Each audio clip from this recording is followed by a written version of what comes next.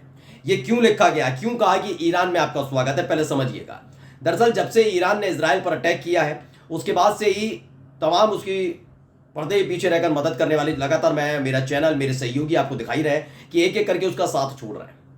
मैंने पहले भी आपसे कहा और अब भी कहता हूं कि बंदूकें हैं, ठीक है, रॉकेट लॉन्चर है, ठीक है, ये तमाम चीजें हैं, लेकिन बारूद ही नहीं होगा, गोली नहीं होगी, रॉकेट ही नहीं होगा, मिसाइल ही नहीं होगी, तो कैसे इजराइल की आर्मी युद्ध लड़ेगी हिजबुल्लाह से, ईरान से, कैसे हमास से लड़ेगी, कैसे हूती लड़ाकों से लड़ेगी? यही एक सवाल है। और यही बारूद आना बंद हो गया है पश्चिमी देशों से, ये तमाम चीजें बंद हो गई हैं, बौखला सा गया ये आदमी। अब क्या है कि इजराइल ने ईरान को धमकी दे डाली, उसने कहा कि भाई सुन लो, मैं सीधे सीधे अब धमकी देता हूं कि भाई हम ईरान पर भी हमला करेंगे। अमेरिका ने थोड़ा अंदर खाने से खबर है कि उन्होंने कहा कि थोड़ा संभल कर बोलो, तुमने पहले ही एक बहुत बड़ी गलती कर दी हिजबुल्लाह पर अटैक करके। मुझे तो लगा था कि तुमने बहुत बहादुरी का काम किया, पता लगा बेवकूफ़ी का काम किया है। और ऐसे वक्त में जब हिजबुल्लाह के हेडक्वार्टर पर तुमने अटैक करने का दावा किया, उसके बाद अगर अमेरिका किसी भी कीमत पर तुम्हारी मदद करता है तो और कोई हो, चाहे वो हमास हो, चाहे एक बार के लिए ईरान को भी सोच ले, लेकिन हिजबुल्लाह किसी भी कीमत पर छोड़ेगा नहीं अमेरिका के कैंपों को, इसलिए हम तो तुमसे दूर रहते हैं। जैसे ये खबर आई कि इजराइल बौखलाया हुआ और ईरान पर अटैक की धमकी दे रहा है, रूस ने सबसे पहले S-400, जो मैंने आपको दिखाई थी थोड़ी देर पहले खबर भी, S-400 जो उसके डिफेंस सिस्टम है वो भेज दिए गए, ईरान में तैनात कर दिए गए। और उसके बाद एक वीडियो जारी की गई, इसमें बताया गया कि इजराइल अगर धमकी देता है कि ईरान पर हमला करेगा तो ईरान में आपका स्वागत है, आपकी कब्रें तैयार कर दी गई हैं। यानी कि इजराइल आएंगे तो जरूर, उनके लड़ाकू विमान आए, उनके सैनिक हवा में उड़कर आए, पानी से तैर कर आ जाए, लेकिन वापस नहीं जा पाएंगे।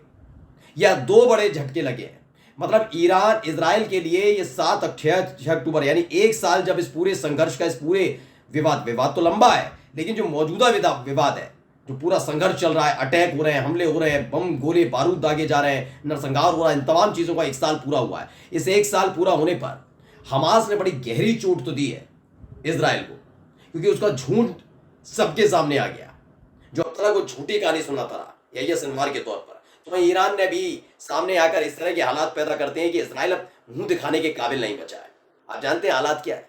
हालात ये नहीं है कि केवल उसके अपने लोग साथ छोड़ रहा है, इजराइल के अंदर इजराइल के नागरिकों ने अपने ही नेता नेतन्याहू के खिलाफ मोर्चा खोल दिया कि अशांति से रहते हुए आसानी से चीजों को संभाला जो जा सकता था, युद्ध की आग में झोंककर जिस तरह से इजराइल ने और खासकर नेतन्याहू की सनक ने पूरे इजराइल को बर्बाद किया है, वो इतिहास याद रखेगा। नेतन्याहू एक युद्ध अपराधी है जिसके खिलाफ पहले भी यूएन सख्त था, और यकीन मानकर चलिए ईरान की एक मिसाइल अगले 24 घंटे में जैसे ही गिरेगी, वैसे ही इजराइल कहां था किसी को पता नहीं चलेगा। नमस्कार। द लाइव टीवी, सच सबसे आगे।